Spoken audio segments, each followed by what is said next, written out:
Hello दोस्तों, नमस्कार। बात कर लेते हैं दिन भर की सारी बड़ी खबरों की, जहां सबसे पहले आपको बताएंगे ड्रैगन को जेड मोड टनल का तमाचा। प्रधानमंत्री नरेंद्र मोदी जी के कश्मीर पहुंचते ही टनल को देखते ही खौफ में आ गया चाइना और डर में आकर एलएसी पर चीनी सैनिक करने लगे ये बड़ी हरकतें। दोस्तों वहीं आपको बताएंगे, पहले बांग्लादेश ने तलब किया भारतीय राजदूत को, जिसके बाद अब भारत ने भी बांग्लादेश के डिप्टी हाई कमिश्नर को कर दिया तलब। सीमा पर बाढ़ का बड़ा मामला बताएंगे, कौन सा बड़ा एक्शन लेने वाला है अपना भारत। तो वहीं एक से एक बड़ी खबर बताने वाले हैं, बस वीडियो के लास्ट तक आप बने रहेगा। और खबरों में आगे बढ़ने से पहले देश भारत का निरंतर समर्थन करते हैं तो इस वीडियो को लाइक करके, चैनल को सब्सक्राइब करके, बेल आइकन दबा के जय हिंद जरूर कह दीजिएगा कमेंट में। तो बात कर लेते हैं पहली और सबसे बड़ी खबर की, जहां ड्रैगन को जेड मोड टनल का बड़ा तगड़ा वाला तमाचा। खौफ में आकर एलएसी पर चीनी सैनिक करने लगे मिलिट्री ड्रिल। जी हां, लगता है एक बार फिर से भारत और चीन के बीच वास्तविक नियंत्रण रेखा पर तनाव बढ़ने वाला है। ड्रैगन भारत की दिनों दिन बढ़ती शक्ति से परेशान है और इसे पचा नहीं पा रहा है, लिहाजा आनन फानन में एलएसी यानी कि लाइन ऑफ एक्चुअल कंट्रोल पर सैन्य अभ्यास कर रहा है, जबकि भारत और चीन के बीच अपने सैनिकों को पीछे हटाने और फिर से पेट्रोलिंग शुरू करने को लेकर 21 अक्टूबर 2024 को एक एग्रीमेंट हुआ था। ये एग्रीमेंट 2020 में गलवान घाटी में हुई झड़प के बाद दोनों देशों के बीच बढ़े तनाव को कम करने की दिशा में उठाया गया बड़ा कदम था। चीन ने वास्तविक नियंत्रण रेखा के पास कॉम्बैट ड्रिल की। ये युद्धाभ्यास चीन की सेना पीपुल्स लिबरेशन आर्मी यानी पीएलए की शिनजियांग मिलिट्री कमांड के रेजिमेंट की अगुवाई में किया गया। इस कॉम्बैट ड्रिल में चीन ने भरपूर तौर पर अपनी ताकत दिखाने की कोशिश की। इसके चलते उसने सेना से जुड़े वाहनों, मानव रहित सिस्टम और ड्रोन सहित सेना की उन्नत तकनीक का भी इस्तेमाल किया। दोस्तों वहीं आपको बता दें, उधर एलएसी को लेकर सेना प्रमुख ने सबसे बड़ा बयान दे दिया, कह दिया लद्दाख में सेंसिटिव है हालात लेकिन स्थिर है। जी हां, भारतीय सेना प्रमुख जनरल उपेंद्र द्विवेदी जी ने सोमवार को कहा कि भारत की उत्तरी सीमा पर स्थिति संवेदनशील लेकिन स्थिर है। लद्दाख गतिरोध को समाप्त करने के लिए भारत चीन के बीच समझौते को व्यापक और प्रभावी ढंग से लागू किया जा रहा है। नई दिल्ली के मानेकशॉ सेंटर में वार्षिक प्रेस कॉन्फ्रेंस के दौरान उन्होंने कहा कि पूर्वी लद्दाख के देपसांग और डेमचोक में पारंपरिक क्षेत्रों में गश्त और चराई शुरू हो गई है। हमारी तैनाती संतुलित और मजबूत है, हम किसी भी स्थिति से निपटने में सक्षम है। सेना प्रमुख ने कहा कि वे सीमा पर बुनियादी ढांचों को बढ़ाने, क्षमता विकास पर ध्यान केंद्रित कर रहे हैं। तो उधर आपको बता दें, भारत ने बांग्लादेश के डिप्टी हाई कमिश्नर को किया तलब। सीमा पर बाढ़ का बड़ा मामला। दोस्तों भारत ने दिया करारा जवाब। दरअसल भारत और बांग्लादेश के बीच संबंध लगातार बिगड़ते जा रहे हैं। भारतीय विदेश मंत्रालय ने भी सोमवार को बॉर्डर से संबंधित मुद्दों को लेकर बांग्लादेश के उप उच्चायुक्त नूरुल इस्लाम को तलब किया। विदेश मंत्रालय की ओर से तलब किए जाने के बाद नूरुल इस्लाम को मंत्रालय के साउथ ब्लॉक से बाहर निकलते हुए भी देखा गया। नूरुल इस्लाम को तलब ऐसे समय पर किया गया है जब रविवार को बांग्लादेशी विदेश मंत्रालय में भारतीय उच्चायुक्त प्रणय वर्मा को सीमा संबंधित मुद्दों पर चर्चा के लिए बांग्लादेश विदेश कार्यालय में तलब किया था। भारत और बांग्लादेश सीमा सुरक्षा बलों के बीच हर काम को लेकर बातचीत की गई थी। शेख हसीना की सरकार के समय इसको लेकर मंजूरी भी ली गई थी, लेकिन तख्ता पलट के बाद बांग्लादेश के जवान निर्माण कार्य में बाधा डाल रहे हैं। अब बॉर्डर गार्ड बांग्लादेश यानी बीजीबी ने उत्तर और दक्षिण बंगाल सीमांत क्षेत्रों में कई जगहों पर निर्माण कार्य को बंद कर दिया है, जबकि इन जगहों पर शेख हसीना सरकार के साथ सहमति से काम करने की बात तय थी। आपको बता दें, उनकी एक बैठक करीब 45 मिनट तक चली। बैठक से बाहर आने के बाद उन्होंने मीडिया से कहा कि मैंने अपराध मुक्त सीमा सुनिश्चित करने, तस्करी, अपराधियों की आवाजाही और मानव तस्करी की चुनौतियों का प्रभावी ढंग से समाधान करने की भारत की प्रतिबद्धता पर चर्चा करने के लिए विदेश सचिव से मुलाकात की। वहीं आपको बता दें, कच्छ में पाकिस्तानी नागरिक की घुसपैठ की कोशिश को नाकाम कर दिया अपने बीएसएफ ने। दोस्तों पकड़ कर लिया गिरफ्तार। जी हां, गुजरात के कच्छ जिले में सीमा सुरक्षा बल यानी बीएसएफ ने एक पाकिस्तानी नागरिक को पकड़ा है जो भारत में घुसपैठ की बड़ी कोशिश कर रहा था। यह घटना 12 जनवरी की है, जब बीएसएफ के जवानों ने सतर्कता दिखाते हुए एक पाकिस्तानी नागरिक को भारतीय सीमा में प्रवेश करते हुए पकड़ लिया। बीएसएफ के एक अधिकारी ने बताया कि यह व्यक्ति हरामी नाला के उत्तर क्षेत्र से सीमा पार करने की कोशिश कर रहा था। अधिकारी ने कहा कि 12 जनवरी को बीएसएफ के जवानों ने पाकिस्तान के नागरिक को अंतरराष्ट्रीय सीमा पार करते हुए देखा। वो कच्छ जिले के हरामी नाला क्षेत्र के उत्तरी हिस्से से भारतीय सीमा में घुसने की कोशिश कर रहा था। बीएसएफ के जवानों ने उसको तुरंत पकड़ लिया। गिरफ्तार व्यक्ति की पहचान बाबू अली के रूप में हुई है, जो पाकिस्तान के सिंध प्रांत के सुजावाल जिले के कारो घुंगरू गांव का निवासी है। वहीं आपको बता दें, भारत तालिबान की करीबी से टेंशन में आया पाकिस्तान। पाकिस्तानी एक्सपर्ट ने शहबाज शरीफ को दी बड़ी चेतावनी। दरअसल 15 अगस्त 2021 को जब तालिबान ने अफगानिस्तान पर कब्जा किया, तब सबसे ज्यादा खुश पाकिस्तान था। पाकिस्तान को यह उम्मीद थी कि उसका एक इस्लामिक देश होना अफगानिस्तान से बेहतर संबंधों का कारण होगा, लेकिन अब 3 साल बाद स्थिति पूरी बदल चुकी है। पाकिस्तान और तालिबान प्रशासन वाले अफगानिस्तान के बीच हाल के के दिनों में तनाव देखा गया है। तालिबान अब अपने पड़ोसी पाकिस्तान की जगह दूसरे देशों से रिश्ते मजबूत कर रहा है। तालिबान का सबसे बड़ा दोस्त अब भारत बनकर उभरा है। पाकिस्तान ने कभी सोचा भी नहीं होगा कि जिसने अमेरिकी सैनिकों को भगवाने में मदद की हो और तालिबानी सरकार को स्थापित करने में हेल्प की हो, आज वही देश पाकिस्तान का सबसे बड़ा दुश्मन बन जाएगा। भारत के विदेश सचिव विक्रम मिस्त्री और अंतरिम तालिबान सरकार के विदेश मंत्री आमिर खान मुत्ताकी के बीच पिछले सप्ताह हुई दुबई में मीटिंग के बाद तालिबान ने भारत को एक महत्वपूर्ण क्षेत्रीय सहयोगी बताया। इसके अलावा तालिबानी मंत्री ने यूएई के विदेश मंत्री अब्दुल्ला बिन जायद अल नहयान से मुलाकात की थी। कई एक्सपर्ट्स का मानना है कि भारत अफगानिस्तान में चीन की बढ़त को कमजोर करने के लिए तालिबान के करीब जा रहा है। वहीं पाकिस्तान में विशेष मामलों के एक्सपर्ट नजम सेठी ने कहा कि अफगान तालिबान को डर है कि टीटीपी और इस्लामिक स्टेट मिलकर अफगानिस्तान में गृह युद्ध शुरू कर सकते हैं, इसलिए वो टीटीपी के खिलाफ कोई एक्शन नहीं ले रहा है, जिससे तकलीफ पाकिस्तान को हो रही है। तालिबान सिर्फ अपनी सरकार बचा रहा है। वहीं आपको बता दें, भारत के खिलाफ एर्दोगन का मास्टर प्लान तुर्की, पाकिस्तान और बांग्लादेश मिलकर क्या कर रहे हैं प्लानिंग, आपको बता दें। तुर्की के राष्ट्रपति रेजब तैयब एर्दोगन की महत्वाकांक्षा तुर्की को इस्लामिक दुनिया का नेता बनाने का है। इस दिशा में उनका ध्यान बांग्लादेश पर केंद्रित है। प्रधानमंत्री शेख हसीना के इस्तीफे के बाद बांग्लादेश में हुए राजनीतिक बदलावों के कारण एर्दोगन को वहां अपना प्रभाव बढ़ाने का अवसर दिखाई दे रहा है। तुर्की अब बांग्लादेश में भारत की घटती भूमिका का लाभ उठाने की कोशिश कर रहा है, जिससे क्षेत्रीय ताकतों के बीच नया समीकरण उभर सकता है। हाल के वर्षों में तुर्की ने बांग्लादेश में अपनी उपस्थिति को तेजी से बढ़ाया है। तुर्की ने व्यापार, रक्षा और सांस्कृतिक सहयोग को बढ़ावा देने का प्रयास किया है। तुर्की के व्यापार मंत्री ओमेर बोलात के नेतृत्व में एक उच्च स्तरीय प्रतिनिधि मंडल ने 9 जनवरी 2025 को बांग्लादेश के अंतरिम सरकार प्रमुख मोहम्मद यूनुस के से मुलाकात की। इस मुलाकात ने यह स्पष्ट कर दिया है कि तुर्की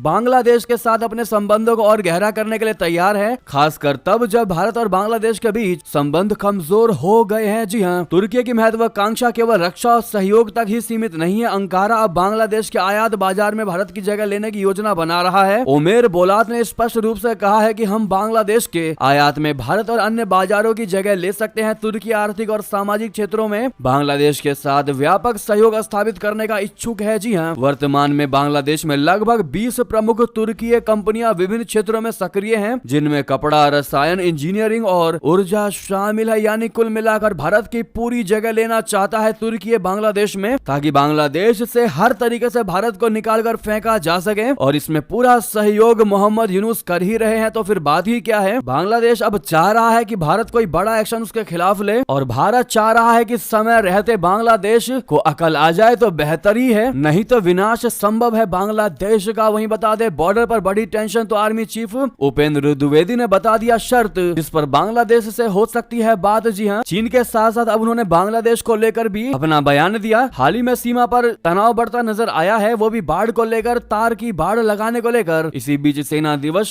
से पहले एक संवाददाता सम्मेलन के दौरान सेना प्रमुख जनरल उपेंद्र द्विवेदी जी ने कहा कि मैं संकट के दौरान और हाल के समय तक बांग्लादेश के सेना प्रमुख के संपर्क में था। हम बांग्लादेश के साथ संबंधों के बारे में तभी बात कर सकते हैं जब वहाँ निर्वाचित सरकार हो। उनका कहना भी ठीक है कि जब तक निर्वाचित सरकार नहीं होगी, चुनी हुई सरकार नहीं होगी, तब तक हम बात करें भी तो किससे करें। और इसी चीज का फायदा उठाते नजर आ रहे हैं मोहम्मद यूनुस। तो वहीं बता दें, प्रधानमंत्री नरेंद्र मोदी ने श्रीनगर लेह को जोड़ने वाली जेड मोर टनल का किया उद्घाटन। दोस्तों, प्रधानमंत्री नरेंद्र मोदी जी ने जम्मू कश्मीर के गांदरबल जिले में स्थित सोनमर्ग और गगनगिर को जोड़ने वाली जेड मोर टनल का उद्घाटन किया। यह टनल न केवल लद्दाख और जम्मू कश्मीर के बीच यात्रा को सुगम बनाएगी, बल्कि क्षेत्रीय सुरक्षा, व्यापार और पर्यटन में भी बड़ा बदलाव लाएगी। यह परियोजना जम्मू कश्मीर और लद्दाख के सामाजिक और आर्थिक विकास में महत्वपूर्ण योगदान देने वाली साबित होगी। जेड मोर टनल, जो समुद्र तल से 8,650 फीट की ऊंचाई पर स्थित है, 2 लेन वाली टनल है, जिसमें 7.5 मीटर चौड़ा एक समानांतर मार्ग भी मौजूद है। यह आपातकालीन स्थितियों में काम आएगा। टनल का निर्माण सोनमर्ग और गगनगिर के बीच निर्बाध यातायात सुनिश्चित करेगा, जिससे यह क्षेत्र यातायात के लिए और अधिक सुरक्षित और अधिक सुविधाजनक बन जाएगा। दोस्तों, साथ ही साथ अगली खबर बता दें, इसी से जुड़े जहां उमर अब्दुल्ला ने प्रधानमंत्री मोदी जी की जमकर तारीफ की। उन्होंने कहा कि आपने हर वादा को निभाया है, दिल और दिल्ली की दूरी घटा दी है। साथ में कहा कि बिना किसी गड़बड़ी के चुनाव करवाया है, 4 महीने में वादा पूरा किया है, हम वाकई में खुश हैं। बता दें, जेड मोर टनल के उद्घाटन के बाद इस दौरान उनके साथ जम्मू कश्मीर के मुख्यमंत्री उमर अब्दुल्ला, राज्यपाल मनोज सिन्हा और केंद्रीय मंत्री नितिन गडकरी मौजूद रहे। टनल के उद्घाटन के बाद मुख्यमंत्री उमर अब्दुल्ला ने पीएम मोदी का आभार जताते हुए कहा कि 4 महीने में आपने वादा पूरा किया, आपने बिना किसी गड़बड़ी के घाटी में चुनाव करवाया। उन्होंने कहा कि पीएम मोदी अंतर्राष्ट्रीय योग दिवस पर श्रीनगर में अपने कार्यक्रम के दौरान 3 बहुत अहम बातें कही थी। आपने ने कहा कि आप दिल की दूरी और दिल्ली की दूरी को खत्म करने पर काम कर रहे हैं और ये सच में आपके काम से साबित होता है। उस दौरान आपने जम्मू कश्मीर के लोगों से कहा था कि बहुत जल्द चुनाव होंगे और लोगों को अपने वोट के जरिए अपनी सरकार चुनने का मौका मिलेगा। आपने अपनी बात रखी और 4 महीने के अंदर चुनाव करवाए, वो भी बिना किसी गड़बड़ी के। साथ ही साथ दोस्तों, अगली बड़ी खबर आपको बता दें, जहां भारत रशिया की दोस्ती से बौखलाया अमेरिका, जाते जाते बाइडेन ने चलाया ऐसा चाबुक कि कच्चे तेल की कीमतों में आया उबाल, असर पड़ेगा आपकी जेब पर। जी हां, भारत और रशिया की दोस्ती तोड़ने के लिए अमेरिका ने कई बार कोशिशें की। प्रतिबंध के बावजूद रशिया से कच्चा तेल खरीदने पर भारत को कई बार गीदड़ भभकी भी दी, लेकिन भारत पर इसका असर दिखाई नहीं दिया। तो अब जाते जाते जो बाइडेन ने बड़ा दाव चल दिया है। बाइडेन ने रूसी तेल को लेकर नया प्रतिबंध टैंकरों पर लगा दिया है, जिससे उनकी सप्लाई की लिमिट निर्धारित हो गई है। अमेरिका की इस चाल का असर कच्चे तेल की कीमतों पर दिखने लगा है। कच्चे तेल की कीमतों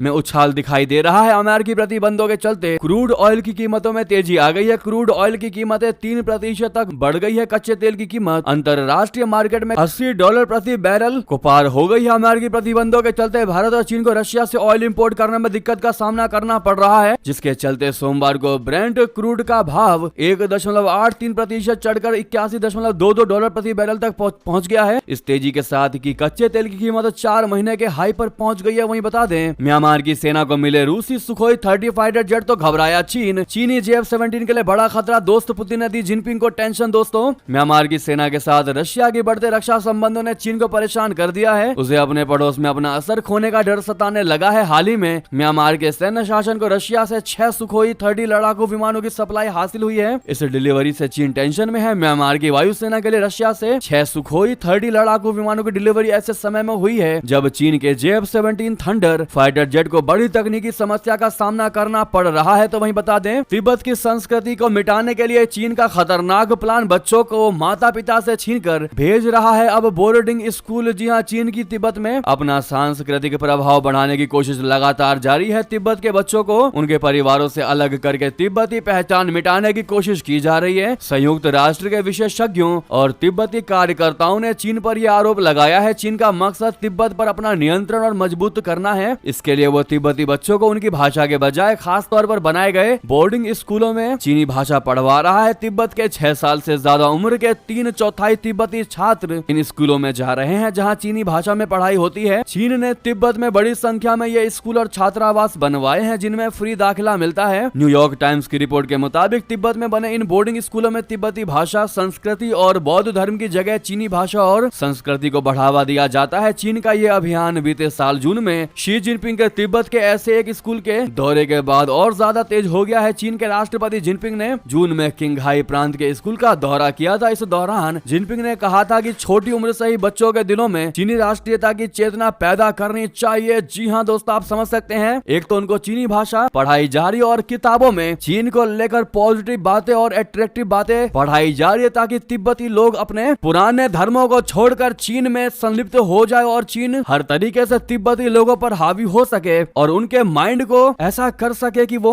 चीन की ओर झुक जाए और चाइना जो कहे उसमें हामी भरते रहे, यानी एक तरीके से कंट्रोल करने की कोशिश कर रहा है चाइना। तो वहीं आपको बता दें, ब्रिटेन में बुरी तरह से फंसी शेख हसीना की भतीजी बांग्लादेश ने की ब्रिटिश सरकार से बर्खास्त करने की मांग। जी हां, बांग्लादेश की अंतरिम सरकार के प्रमुख मोहम्मद यूनुस की नजर अब ब्रिटेन पर है और वो ब्रिटिश सरकार से शेख हसीना की भतीजी को बर्खास्त करने की अपील कर रही है। दरअसल ब्रिटेन के प्रधानमंत्री कीर स्टारमर पर अपनी भ्रष्टाचार विरोधी मंत्री ट्यूलिप सिद्दीक को बर्खास्त करने का भी भारी दबाव है, जो बांग्लादेश की प्रधानमंत्री शेख हसीना की भतीजी है। बांग्लादेश के मौजूदा मुख्य सलाहकार मोहम्मद यूनुस ने आरोप लगाए हैं ट्यूलिप सिद्दीक ने अपनी मौसी शेख हसीना की संपत्तियों का इस्तेमाल किया है, जिनके खिलाफ बांग्लादेश में कानूनी जांच चल रही है। जी हां, तो वहीं आपको बता दें, ये थी की सारी बड़ी खबरें। आपको खबर कैसी लगी बताना बिल्कुल मत भूलिएगा। साथ ही साथ इस वीडियो को लाइक करके, चैनल को सब्सक्राइब करके, बेल आइकन दबा के कमेंट में जय हिंद कह दीजिएगा और इस वीडियो को दोस्तों, भाइयों में, साथियों में, रिश्तेदारों में शेयर करना बिल्कुल मत भूलिएगा। मिलता अगली बड़ी खबर में। यहां तक बने रहने के लिए आप सभी का बहुत बहुत धन्यवाद। जय हिंद, जय भारत।